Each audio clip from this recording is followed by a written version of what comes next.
parte de esa tierra bendita, el Señor que nos permitió nacer. Dios bendiga a los venezolanos. Amén. Dios bendiga a los dominicanos. Amén. Dios bendiga a los hondureños. Amén. Dios bendiga a los colombianos. Amén. Dios bendiga a los bolivianos. Amén. Dios bendiga a toda la tierra. Amén. Y a Y los españoles. En la tierra. Pero en España. En María. ¿Y dónde nació usted? ¿Qué parte de España? Y Dios bendiga a Madrid. España, Madrid y la mano de la María. La María la amamos mucho. Y oré. No, jamás se me olvida. Aquí estamos. Amén, hermana María, la amamos mucho. Y Dios sabe que estamos agradecidos a Dios por España. Antonia. Perdón, es que la María también es España.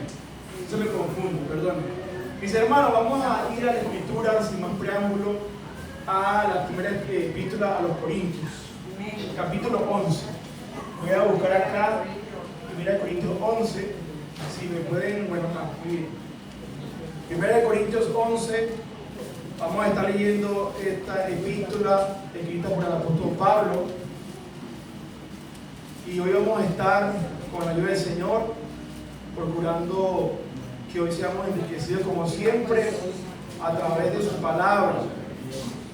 1 Corintios 11, 1 Corintios, recordemos que son dos epístolas escritas por el apóstol Pablo a los Corintios, la iglesia que estaba en Corinto, localidad de Grecia, y el apóstol Pablo le escribe a esta comunidad cristiana. Vamos a estar leyendo el capítulo 11, versículo 17. Y lo que puedan ponerse sobre sus pies o ponerse de pie para que demos reverencia a la palabra. Vamos a estar leyendo allí, repito, capítulo 11, versículo 17.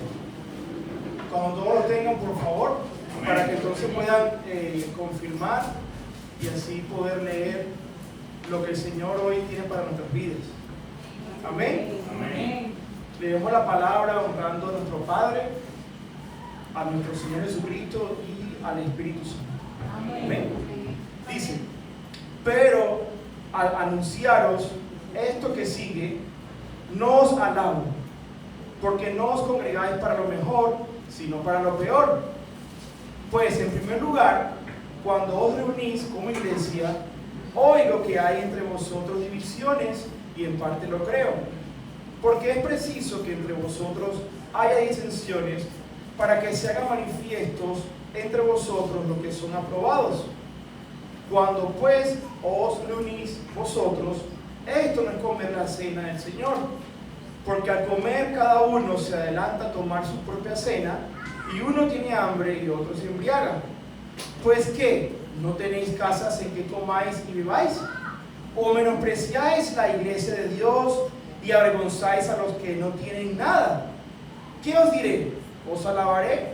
En esto no os alabo, porque yo recibí del Señor lo que también os he enseñado, que el Señor Jesús, la noche que fue entregado, tomó pan, y habiendo dado gracias, lo partió y dijo: tomad, comed, esto es mi cuerpo que por vosotros es partido.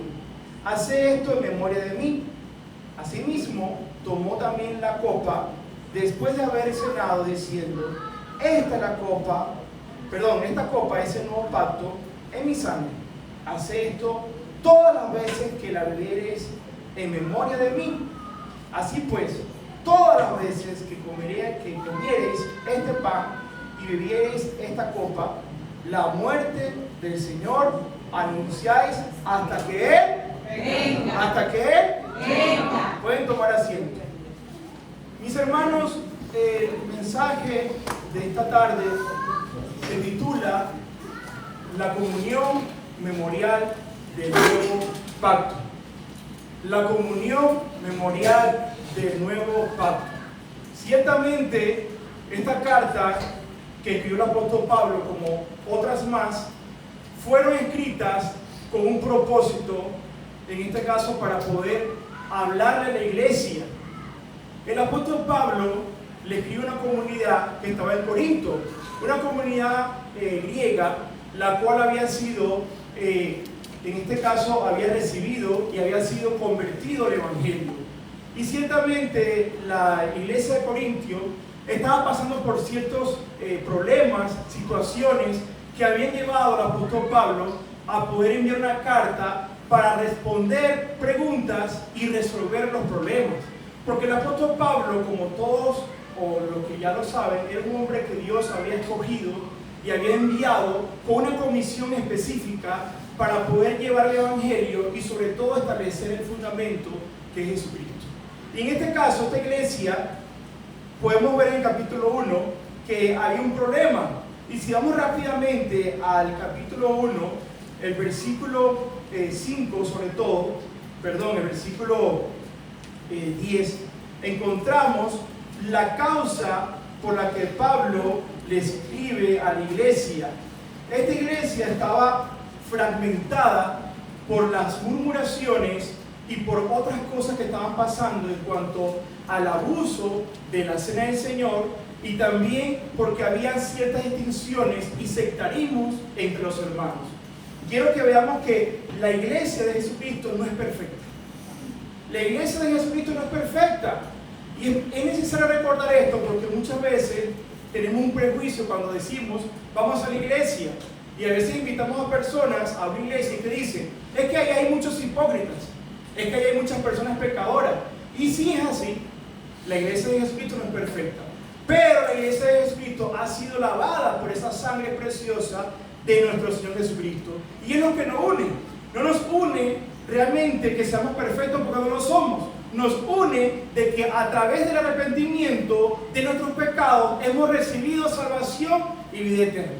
Entonces, ¿qué somos nosotros? Somos un pueblo de Dios que ha sido sacado de la tiniebla a la luz. Entonces, cuando vemos esta carta, o esta epístola, perdón, podemos ver que la iglesia de Jesús ha tenido ciertas dificultades en la historia. Y esto no es para sorprendernos, sino para que podamos reflexionar y ver de que todas las iglesias tienen problemas.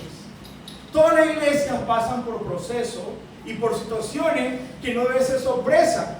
Y cuando vemos claramente en el versículo 11 del capítulo 1, Pablo dice lo siguiente: porque he sido informado acerca de vosotros, hermanos míos, por lo de Cloé, que hay entre vosotros contiendas.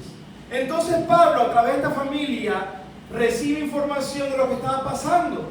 Probablemente la familia de Cloé tenían una función en la iglesia, no solamente de edificar, sino que estaban allí como los ancianos. Entonces Pablo, ¿qué hace? Pablo, como todo apóstol, él va y escribe esta carta preciosa que realmente contiene verdades hermosas, verdades que son ricas para nuestro espíritu.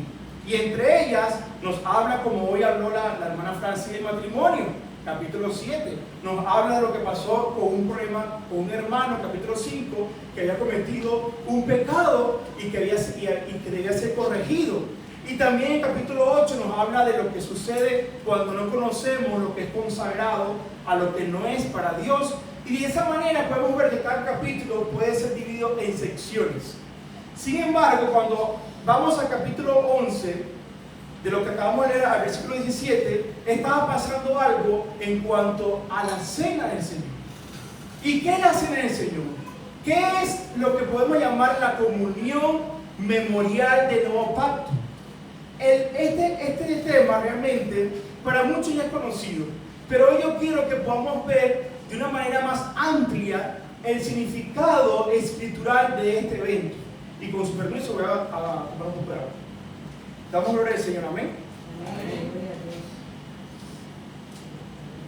Prosigo. El capítulo 11, mis hermanos, específicamente en el versículo 17, Pablo exhorta a la iglesia por lo que estaba pasando. Y los hermanos estaban en contienda, estaban realmente siendo de tropiezo para muchas personas. Pero Pablo, en realidad, no solamente exhortó a la iglesia, sino que a su vez le pide a la iglesia que podamos tener en cuenta el significado de la comunión memorial del nuevo pacto. ¿Y por qué se le puede llamar así? Porque ciertamente en la Escritura, sobre todo en los evangelios, el evangelio de Mateo, el evangelio de Marcos, Lucas y Juan, específicamente en los versículos siguientes, Mateo 26, del 26 al 30, Marcos 14, del 22 al 26, Lucas 22, del 17 al 20, y Juan 13, versículo 2, nuestro Señor Jesucristo celebró una fiesta solemne, que era judía, por cierto, llamada la Pascua. Y esta fiesta judía, llamada la Pascua, fue hecha con el fin de recordar lo que Dios había hecho con su pueblo Israel, que fue sacado de Egipto, porque allí estuvieron 400 años de esclavos, y el Señor a través de Moisés los sacó de esa tierra para llevarlo a una tierra que fluye leche y miel. Entonces la Pascua tenía ciertos elementos que eran usados para recordar lo que hizo Dios, y uno de ellos, y especialmente el más importante, era el cordero. El cordero tenía una tipología que representaba a uno que vendría una vez para expiar los pecados de la humanidad. Y ese cordero, el profeta Juan el Bautista, en el Evangelio de Juan, capítulo 1, versículo 29, cuando estaba allí en el río Jordán bautizando, dice la Escritura que cuando él vio a Jesús, el Señor, ¿qué sucedió? Él automáticamente reconoció por el Padre que ese era el cordero que quitaría el pecado del mundo. Y lo dijo: he aquí el cordero que carga con el pecado del mundo. Entonces, amado hermano, cuando Cristo Jesús, el Señor, estuvo en la tierra y celebró su última Pascua, Él se encontraba con sus discípulos celebrando la Pascua. Pero algo sucedió en la Pascua, y fue que cuando Él estaba allí con sus discípulos, el Señor introdujo allí una verdad, y a la vez inauguró y estableció a través de dos elementos lo que se conoce como la Cena del Señor, o lo que la iglesia ha llamado por décadas y por siglos la Santa Cena. Entonces, dos elementos Jesús consagró y usó y lo tomó para recordar lo que Él iba a hacer en la cruz, y fue el pan y el vino. Entonces, cuando Jesús declara con sus labios que el pan que iba a ser comido y el vino que iba a ser bebido, todas las veces que la iglesia lo celebrara, porque la iglesia, cuando recibe el bautismo del Espíritu Santo en Hechos capítulo 2, los cristianos empezaron a reunirse el primer día de la semana. Y ese bautismo del Espíritu Santo, que fue lo que inauguró la iglesia, después de todo eso, la iglesia empezó a conmemorar lo que Jesús estableció. Porque Jesús estableció dos mandamientos. ¿Y fueron cuáles? Uno, el bautismo en agua. Y el segundo, la cena del Señor, o la comunión memorial del nuevo pacto. Son los únicos dos mandamientos que Cristo estableció. Sin embargo, la iglesia de Roma católica dice que son 7, pero no son 7, son solamente dos mandamientos. Uno, que era el bautismo: por tanto, ir por todo el mundo y predicar el evangelio, bautizándolo en el nombre del Padre, del Hijo y del Espíritu Santo. Y luego estableció lo que se conoce como la Cena del Señor. Entonces Pablo, el apóstol, no solamente fue escogido por el Señor, sino que recibió revelación del evangelio, porque él no caminó con el Señor, él no estuvo con Cristo cara a cara, pero lo miró cara a cara, porque Jesús se le presentó allí camino a Damasco, y dice la Escritura que vio una luz que le dijo: Saulo, Saulo, ¿por qué me persigues? Recordemos que este apóstol, antes de ser apóstol, era un perseguidor de la iglesia. Era un asesino, era un hombre que asolaba la iglesia día y noche. Era un pecador como usted y como yo. Era un hombre que estaba perdido en delitos y pecados. Era un hombre que odiaba la iglesia, odiaba a Dios. Pero cuando Jesús, el Señor, se le presentó, Pablo vio la luz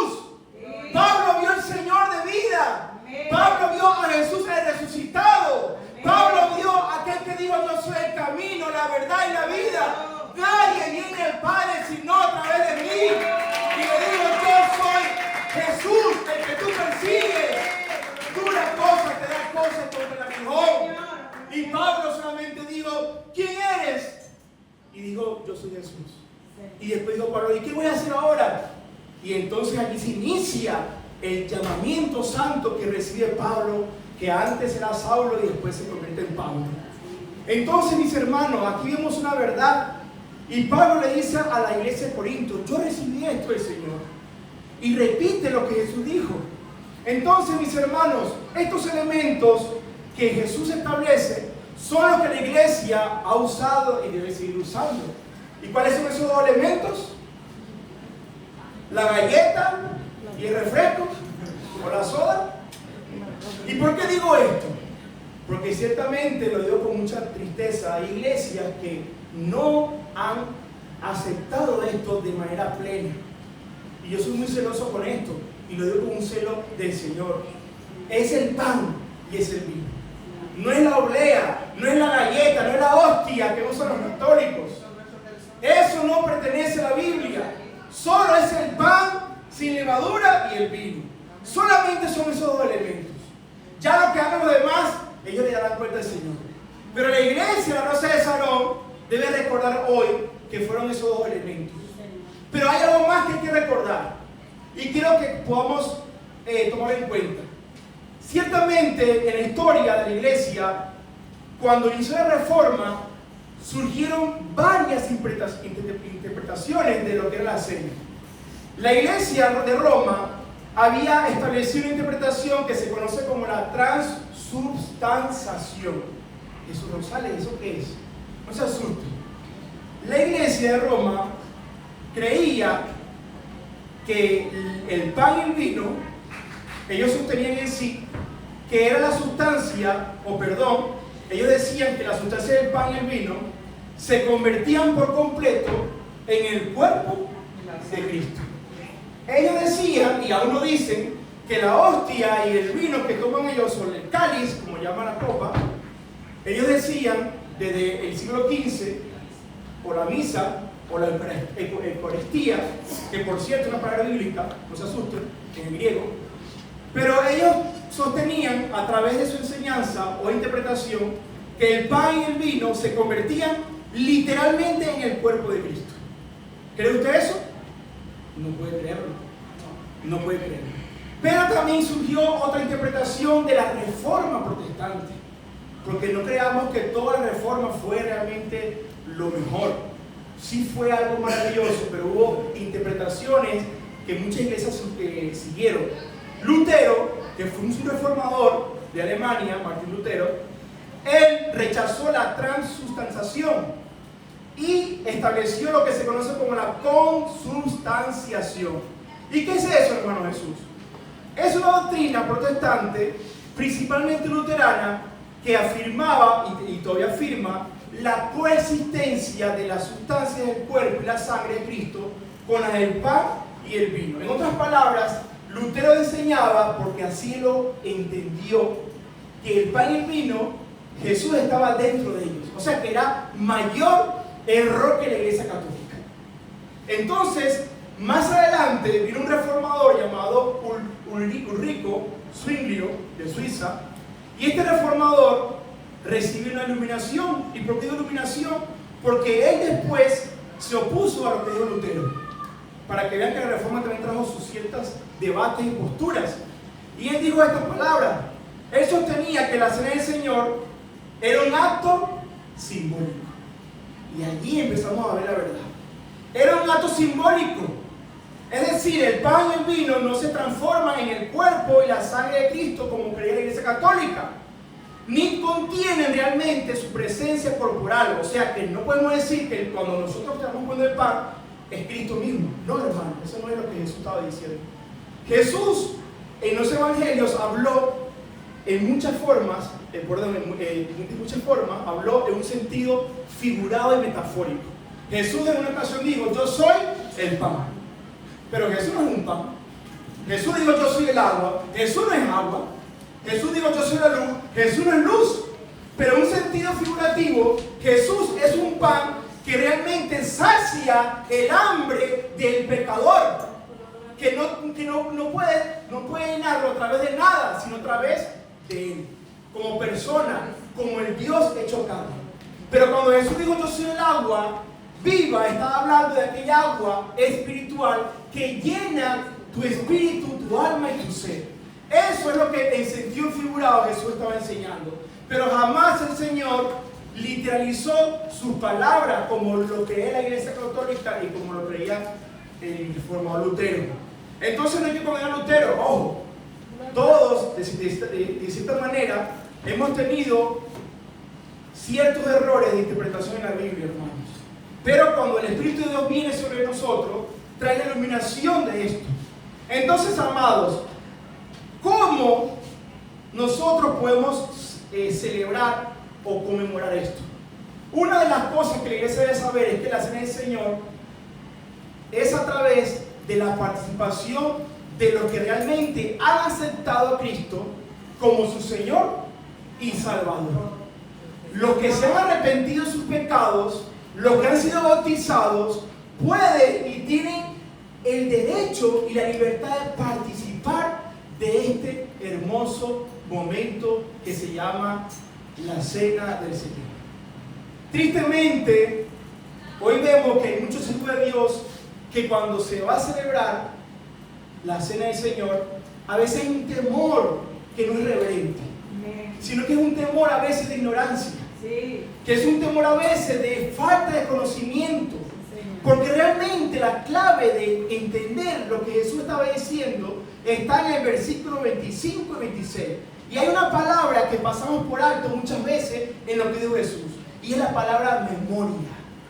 Y voy a definir esa palabra rápidamente. La palabra memoria, cuando Jesús dijo que las veces que tomes el pan y lo partas, vamos a leer rápidamente el verso 24, dijo, y habiendo dado gracia, lo partió y dijo, esto es mi cuerpo a favor de vosotros. Continúa haciendo esto, ¿en qué? Memoria de mí. Muy bien, ¿y qué dice el verso 25? Asimismo, también la copa, después de haber cenado, diciendo, esta copa es el nuevo pacto en mi sangre. Continúa haciendo esto en memoria. Perdón. Amado hermano, cuando se habla de memoria, literalmente proviene de una palabra griega que quiere decir traer a memoria, aconsejar que recuerde, acordarse, recordar. En otras palabras, cuando usted, hijo de Dios, cuando usted, hija de Dios, se encuentra en ese momento donde los pastores o el que está llevando ese momento llamado la Cena del Señor, usando estos elementos para conmemorar el cuerpo de Cristo en su sangre, usted debe entender que cuando está allí en ese momento es para recordar ¿qué? ¿Recordar qué? La muerte, la resurrección y la venida de Cristo. Pero no solamente eso, sino que usted tiene que tener la libertad y entender que el Señor no dice que no la tomes. Porque muchas veces, hermano, cuando vamos a participar, ¿qué hace en nuestra mente?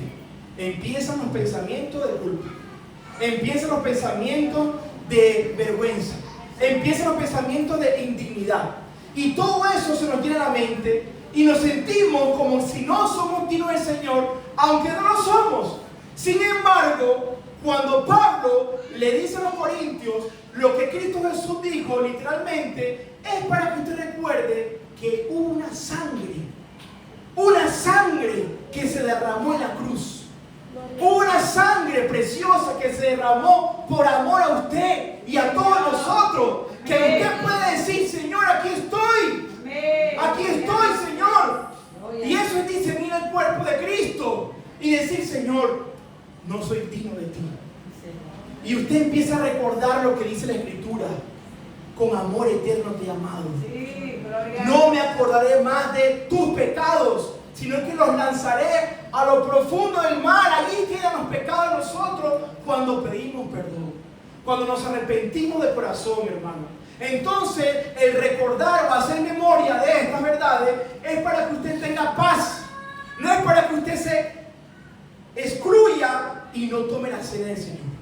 No es bíblico eso. Porque cuando usted no acepta el perdón, cuando usted no participa, querido hermano, usted no está aceptando lo que hizo Cristo Jesús en la cruz del Calvario.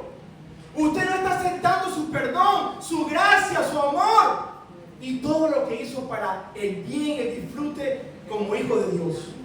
Hay personas, hermanos, que no participan porque de repente cometieron algo en la semana. Y yo pregunto, ¿qué dice la Escritura? Primera de Juan capítulo 1, versículo 9. Si confesamos nuestros pecados, Él es fiel y justo. ¿Para qué? Para perdonar nuestros pecados y limpiarnos de toda maldad. ¿No lo dice la palabra de Dios? Entonces, ¿por qué usted no acepta eso? ¿Por qué siente miedo?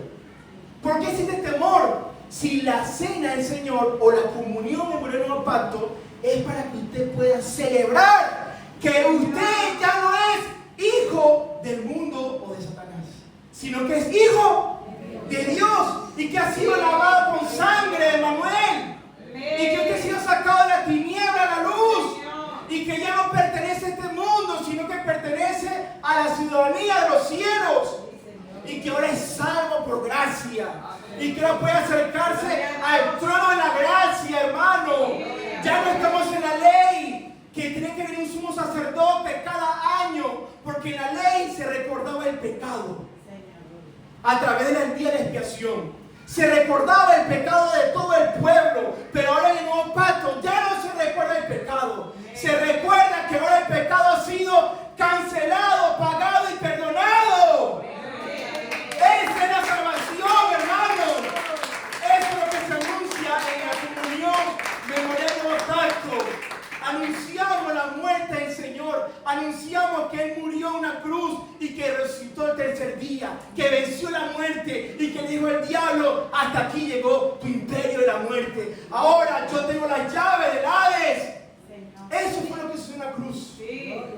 Y a veces, hermanos, cuando estamos allí, yo lo digo con amor y a veces con tristeza.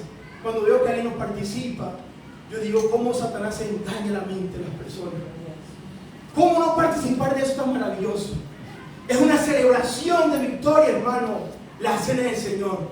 No es algo para que usted diga, es que no soy digno, es que no lo somos. Pero el Señor derramó la sangre en la cruz para eso, para que pudiéramos tener paz. La sangre de Jesús nos limpia de todo pecado, hermano. Y la sangre de Jesús nos ha reconciliado con el Padre. Estábamos perdidos, sí, en delitos y pecados, pero por gracia, ustedes, los que creen, han sido salvados. No por obras para que nadie se gloríe, sino por esa gracia bendita e inmensurable de Cristo Jesús. Y hoy yo quiero invitar a la iglesia, porque la semana que viene tenemos este evento maravilloso. Hay cena del Señor. Hay victoria en Cristo. Hay conmemoración. Hay recordatorio de que hubo uno santo, justo, inocente, que murió y tomó nuestro lugar en la cruz. Ninguna condenación hay para los que están en Cristo Jesús. Romanos 8:1 lo dice. Literalmente dice, ninguna sentencia o juicio hay para los que están en Cristo Jesús. Entonces, cuando usted pasa a tomar o participar de la copa o del pan, es para que usted diga, Señor, gracias. Gracias.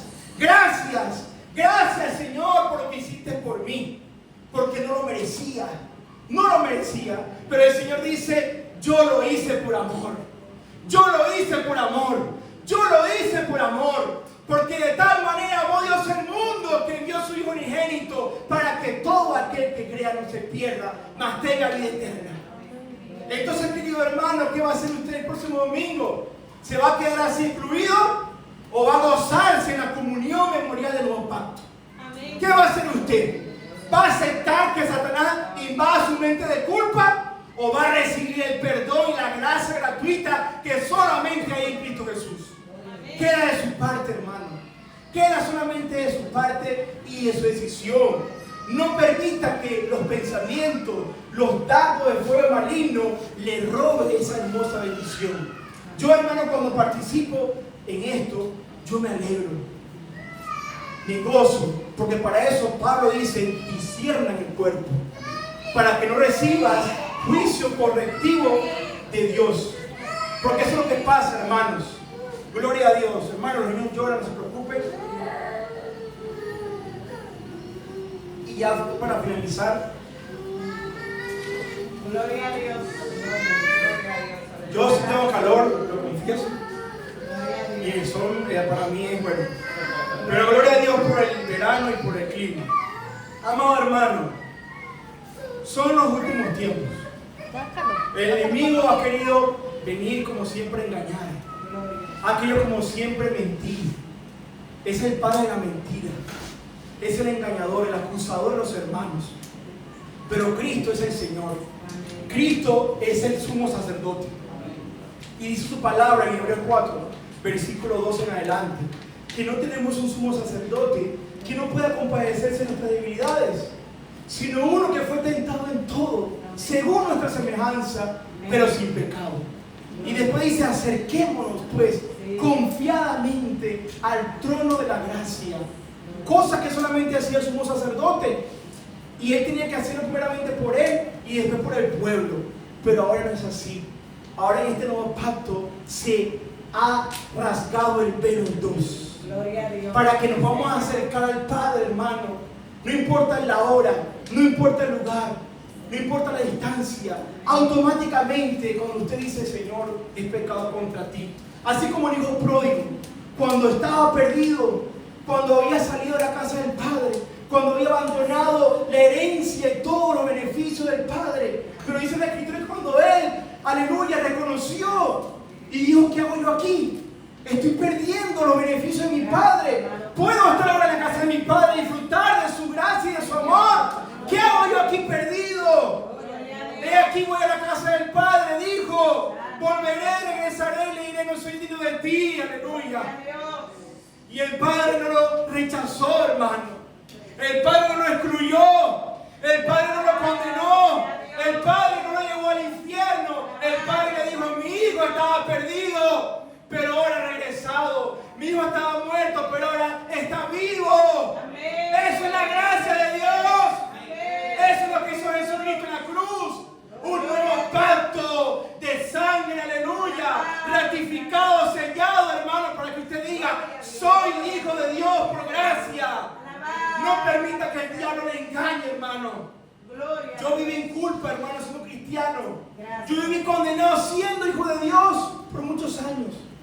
Pero cuando el Espíritu de Dios vino sobre mí, hermano, pude entender esta gracia. Y cada día la entiendo y sigo pidiéndole a Dios que me ilumine, porque es maravillosa, hermano. ¿Cómo es posible que tanta gracia, hermano, sea derramada a un pecador indigno como yo? Sin embargo, Pablo dijo, bástate de mi gracia, porque mi poder se perfecciona en tu debilidad. Así que, iglesia Rosa de Salón, disfrute y goces en el Señor. No permita que la culpa lo agobie. Usted ya no es esclavo, usted es libre y es hijo de Dios, hermano. Gloria a Dios le damos al Señor. Vamos a dar un aplauso fuerte al Señor. Gracias, papá. Gracias, Señor. Por tanto, si hay una consolación, si hay algo, aleluya, que podemos añadir a esto, dijo Pablo, tener el mismo sentimiento que hubo en Cristo Jesús. Aleluya, el cual siendo en forma de Dios no estimó a ser igual a Dios como cosa que aferrarse, sino que se despojó, aleluya, de todo y tomó forma de siervo, de esclavo, y fue obediente hasta la muerte y muerte de cruz. Por lo cual Dios lo exaltó hasta lo sumo y le dio un nombre que es sobre todo nombre. Para que en el nombre de Jesús se doble toda rodilla de lo que está en los cielos, en la tierra y debajo de la tierra. Y toda lengua, escuchen, toda lengua, confiese que Jesús es Señor para la gloria de Dios.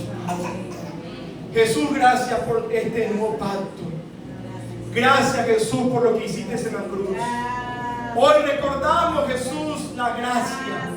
Hoy recordamos tu perdón. Hoy recordamos, Señor, la cruz. Hoy recordamos que ese cuerpo fue, aleluya, rasgado. Aleluya, fue clavado por mí, por nosotros. Hoy recordamos, aleluya, lo que hiciste. Para que cuando venga el momento, Señor, de que pacto, Señor, nos acerquemos confiadamente y podamos decir, Señor, no soy digno, pero tu sangre me hace justo, porque por la fe soy justificado, por la fe en ti soy declarado justo, aleluya. Por la fe en ti puedo, aleluya, acercarme al Padre, porque tú, aleluya, has tomado mi lugar. Tú eres mi sustituto, tú eres mi Señor, mi abogado, mi redentor, aleluya. Eres mi Salvador, eres aquel que tomó, aleluya, mi lugar, que canceló la deuda que nos era contraria, clavándola en la cruz a través de tu muerte, Jesús. Gracias, Jesús, te doy en esta hora. Y toda la gloria, y toda la honra, y toda la alabanza sean para ti. Porque de Él, por Él y para Él son todas las cosas. A ti sea la gloria por los siglos de los siglos. Amén. Damos gracias al Señor, hermano. Muchas gracias por la oportunidad para clamar contigo.